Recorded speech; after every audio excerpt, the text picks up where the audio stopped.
नमस्कार, मैं हूं रविंद्र जैन और आप देखना शुरू कर चुके हैं सबकी खबर।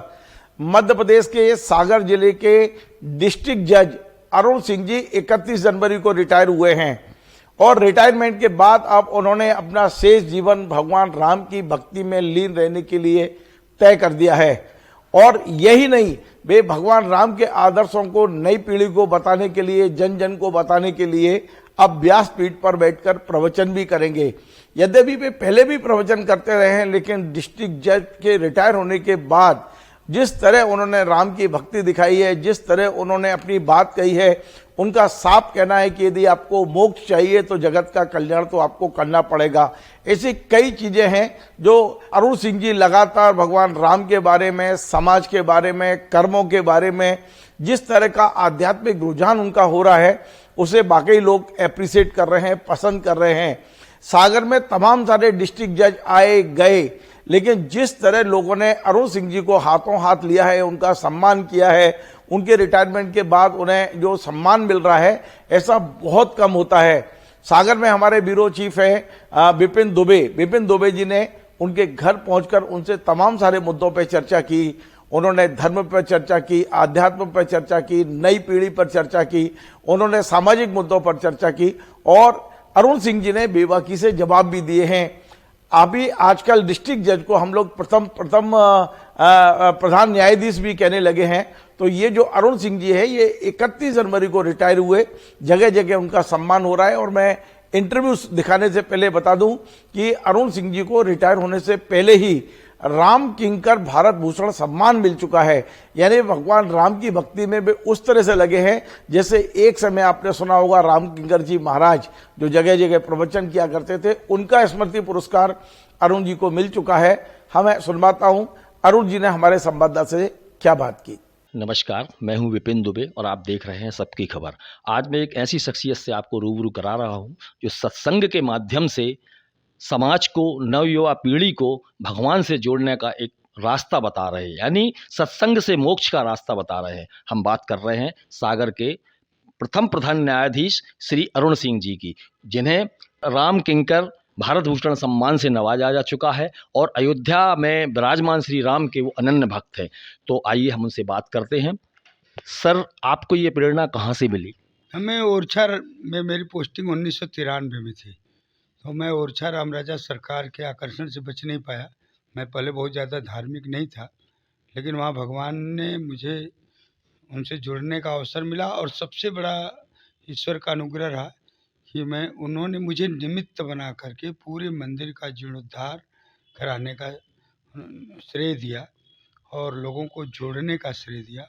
और उसके साथ साथ उन्होंने कृपा की कि कभी पूरे न्यायिक जीवन में छोटे मोटे भी कलंक लगने का अवसर न तो बाहर न भीतर प्रदान किया। ये प्रभु रामराजा सरकार की अतिशय कृपा है, अहेत की अनुग्रह है। सर, आपके सेवा काल के दौरान कभी कोई ऐसा वाक़या आया कि कभी आप न्याय देने में विचलित रहे हो, तो आपको राम ने कितना सहारा दिया? देखिए, न्यायाधीश का कार्य हमेशा जो है चुनौती का रहता है। एक सामान्य रूप से सोचें कि घर में अगर किसी के परिवार की पत्नी कहे आज कौन सी सब्जी बनेगी, तो आदमी कहता है कि तुम्हें जो उचित लगे कर देना यार। हर कोई सामान्य न्याय से, निर्णय से और बचना चाहता है, और उस कार्य को न्यायाधीश को हर क्षण करना पड़ता है। तो चुनौतियां हर क्षण आती है। पहले तो जमानत देना है, नहीं देना है, सज़ा करना है, नहीं देना है, कितना कार्य है। तो ऐसे चीज़ों में अक्सर परमात्मा की कृपा हमेशा ज़रूरत पड़ती है। और हर न्यायाधीश के जीवन में ऐसे अनेक मामले रहते हैं जिसमें पब्लिक का बहुत बड़ी नज़र रहती है। बड़े बड़े मामले रहते हैं, सेंसेशन वाले मामले रहते हैं। लोगों को चारों ओर मीडिया से लेकर के लोगों की नज़र होती है कि क्या निर्णय होना है। लेकिन मेरा मानना है कि अगर व्यक्ति नैतिक रूप से ठीक है, चारित्रिक रूप से ठीक है, तो परमात्मा उसके बगल में बैठते हैं और हर निर्णय को बड़े आसानी से कर लेता है और बड़े साहसिक निर्णय देता है। सर, कुछ दिन से देखने में आ रहा है कि आज की युवा पीढ़ी सनातन धर्म की ओर आ रही है।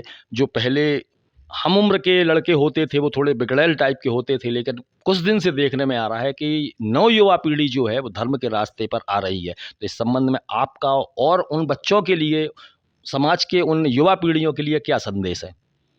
क्या है कि देखिए इस समय पूरा विश्व, यहाँ तक कि भारत भी तनाव की ज़िंदगी जी रहा है। इतनी ज़्यादा जीवन में आवश्यकताएं हैं, इतनी ज़्यादा प्रतियोगिताएं हैं कि हर किसी को कंप्लीट करना बहुत मुश्किल है। हताशा है, आदमी कितना ही ज़्यादा रहता है, कितनी ऊंचाई पर पहुंचा रहता है, उसको ये तनाव रहता है कि मैं इस ऊंचाई पर बना रहूँगा कि कल हट जाऊँगा, कोई दूसरा हमें धक्का दे करके आगे गिरा देगा। तो जब इधर उधर जब भटकता है तो उसको लगता है कि धर्म की शरण में जाएं, अध्यात्म की शरण में जाएं, ध्यान की शरण में जाएं, परमात्मा की शरण में जाएं, तो मुझे कुछ सुकून और शांति मिलती है, और वो पक्का मिलती भी है।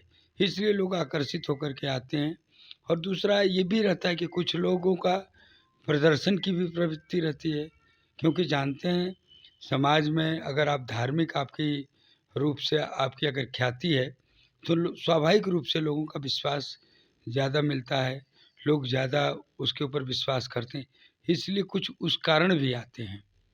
सर, मैंने थोड़ा एक एनालिसिस किया था, बंदियों से सागर सेंट्रल जेल में बात की थी, तो उसमें मुझे लगा कि कुछ कैदी जो सज़ा याफ्ता हैं, 20 साल की सज़ा भुगत रहे हैं, तो पता चला सर वो जो वो बता रहे हैं कि सर हम निर्दोष हैं। तो सर वो निर्दोष भी अगर फँस जाते हैं तो क्या उनका पूर्व का प्रारब्ध है, या ऐसा क्या है जो उन्होंने सज़ा भुगत रहे हैं और ऐसा कुछ नहीं किया? देखिए, अपने यहाँ पूरी सनातन धर्म में 3 प्रणाली से कार्य चलता है। 3 कर्मों की प्रकृति होती है। एक प्रारब्ध होता है, एक संचित होता है, एक क्रियमाण होता है। क्रियमाण यानी कि हम जैसे अभी अच्छे कर्म कर रहे हैं, ये जैसे ही हम इस कर्म को समाप्त करेंगे तो संचित हो जाएगा, और जो भोगने के लिए फल मिलता है उसको प्रारब्ध कहते हैं। तो ये मिश्रित कर्म होते हैं, जिसके कारण जो है उनका प्रारब्ध भी होता है। और ये सीधा सोचे कि किसी को मजदूरी दिन भर 24 घंटे में 200 रुपया नहीं मिलती, या किसी को करोड़ों प्रतिदिन मिलती है। तो ये प्रारब्ध संचित क्रियमाण का तीनों का मिश्रण है। और ये सही है कि अपने यहाँ तो कहा भी जाता है कि सनातन धर्म में कि कभी कभी पिछले शेष कर्मों का जो प्रारब्ध के लिए भोगने के लिए आ जाते हैं, वो सुख में के रूप में भी आ सकते हैं, दुख के रूप में भी आ सकते हैं, और झूठे फंसाए जाने का कारण भी आ जाते हैं। सर, अब आपके जीवन का उद्देश्य क्या है? देखिए, हमारा जीवन का उद्देश्य प्रारंभ से बहुत सुनिश्चित है। हम जीवन का उद्देश्य ये है कि हम खुद अच्छे रहें और दूसरों को अच्छे बनने की प्रेरणा दें। हमारे राम जी का उद्देश्य यही रहा है। जब भगवान लंका विजय करके आ रहे थे तो सीता जी को उन्होंने दिखाया कि देखो सीता, यहाँ पर लक्ष्मण ने इंद्रजीत को यानी मेघनाथ को मारा, अंगद हनुमान ने इंद्र राक्षसों को मारा। तो सीता जी ने उनसे पूछा, आपने किसको मारा? कहे मैंने किसी को नहीं मारा। तो कहे नहीं, आपने किसी न किसी को तो मारा होगा। तो उन्होंने कहा रावण और कुंभकर्ण को तो मारा आपने? कहा ना, मैंने नहीं मारा, इनको मारने वाला उनका पाप था। यहाँ हते सुरमुनि दुखदाई। और तो कहें आपने कुछ नहीं किया? तो कहें उन्होंने किया। कहें क्या किया? तो कहें मैं सेतु बांधा और शंकर जी की पूजा की, शंकर जी की स्थापना की। तो इसका आशय है कि भगवान का कार्य बंदर भालू कटक बटोरा, सेतु हेतु किन श्रम न थोरा। सभी बंदर भालुओं को जोड़ करके उन्होंने सेतु बांधा, और सेतु बांधने का आशय कि राम भक्त को समाज में जोड़ने का कार्य, सभी को जोड़ने का कार्य करना चाहिए, तोड़ने का नहीं।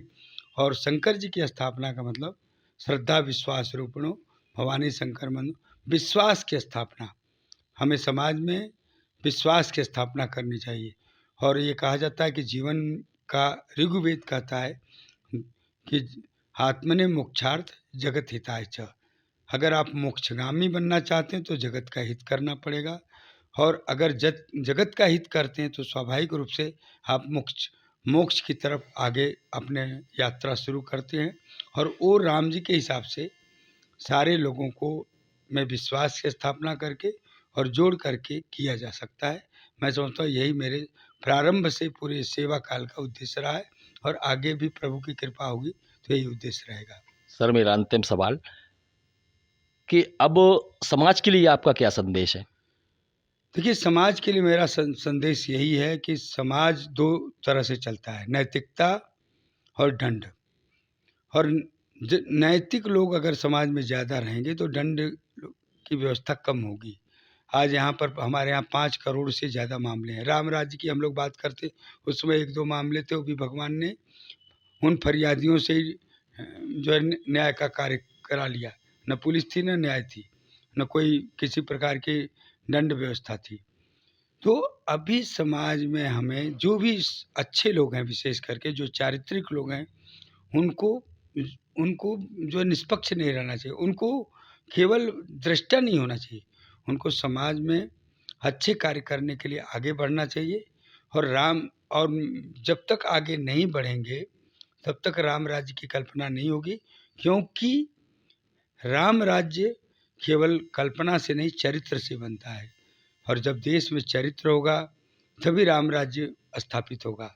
कहने का आशय कि अगर आपके पास अगर रुपया है, धन है, तो आप दान देंगे, पैसा देंगे। अगर आपके पास विद्या है तो विद्या देंगे, कोई और है, गुण है तो गुण दान देंगे।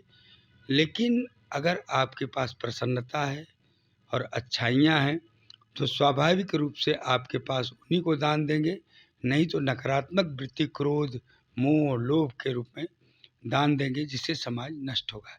इसलिए हम सभी को प्रयास करना चाहिए कि एक नैतिक समाज की आज हो, जिनके आचरण में भी आए। बात तो बड़ी ऊंची-ऊंची हम लोग करते हैं, लेकिन आचरण के स्तर पर आते-आते बहुत ही बिरले लोग बचते हैं। तो ऐसे बिरले लोगों को भी समाज में आना चाहिए और समाज में अपनी ओर से भले गिलहरी की तरह सहयोग करें, लेकिन समाज में भले एक दीपक जलाएं अंधेरा मिटाने के लिए, लेकिन करना चाहिए। गिलहरी की तरह सहयोग का आशय? हमारे यहाँ एक कल्पना की जाती है कि जब राम जी, एक कहानी आती है कि जब राम जी जब पुल बांध रहे थे, राम सेतु बन रहा था रामेश्वरम में, तो सभी बंदर भालू पत्थर ला करके जोड़ते थे राम नाम लिख करके, क्योंकि कर्म में ये कहा जाता है कि अगर कर्म बिना भगवान के नाम का होगा तो वो बोझ हो जाता है, वो डूब जाएगा। जब राम नाम साथ में रहेगा, परमात्मा साथ में रहेगा, तो अहंकार विहीन होगा और वो आदमी तैरता रहेगा, कर्म भी तैरता रहेगा। तो जा रहे थे, तो उसमें गिलहरी जो थी वो भी लगा कि इतने बड़े कार्य हो रहे हैं तो मैं भी कुछ क्यों न योगदान दूँ। तो समुद्र में जाती थी, स्नान करती थी और उसका शरीर गीला रहता था, रेत पर लेटती थी और कुछ रेत के कण उसके शरीर में जब लिपट जाते थे तो जाकर के रेत वहाँ जाकर के वहाँ झाड़ देती थी और थोड़े बहुत रेत आते थे।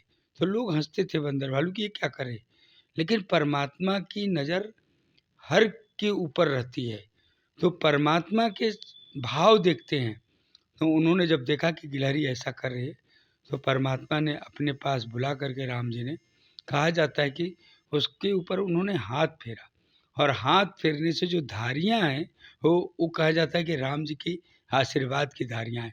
यानी हम समाज में छोटा ही सत्कर्म करें, लेकिन हम सभी को कुछ न कुछ करना चाहिए, तभी एक स्वस्थ समाज, नैतिक समाज, एक अच्छा समाज तथा अच्छे देश की हम स्थापना कर पाएंगे। बहुत बहुत धन्यवाद सर। ये थे सागर के प्रधान न्यायाधीश अरुण सिंह जी, जो हाल ही में 31 जनवरी को सेवानिवृत्त हुए हैं। और मैंने अपनी 25 साल की पत्रकारिता के दौरान ऐसा विदाई समारोह नहीं देखा, जहां तक मुझे याद है, जो श्री अरुण सिंह जी का मनाया जा रहा है। जिस दिन से वो सेवानिवृत्त हुए हैं, एक दिन में 2-2 प्रोग्राम हो रहे हैं। बहुत सागर के लिए बहुत गौरव की बात है, ये बुंदेलखंड के लिए बहुत गौरव की बात है। सर, आपका बहुत बहुत धन्यवाद। धन्यवाद, सभी को सादर प्रणाम। जय श्री राम। तो आपने देखा हमारे जो संवाददाता हैं विपिन दुबे, उन्होंने तमाम सारे मुद्दों पे उनसे बातचीत की है। और यदि आपको हमारा ये कार्यक्रम पसंद आए, आप इसे शेयर करें, लाइक करें, कमेंट करें और आपसे बार बार निवेदन है हमारे इस चैनल को सब्सक्राइब अवश्य करें। धन्यवाद।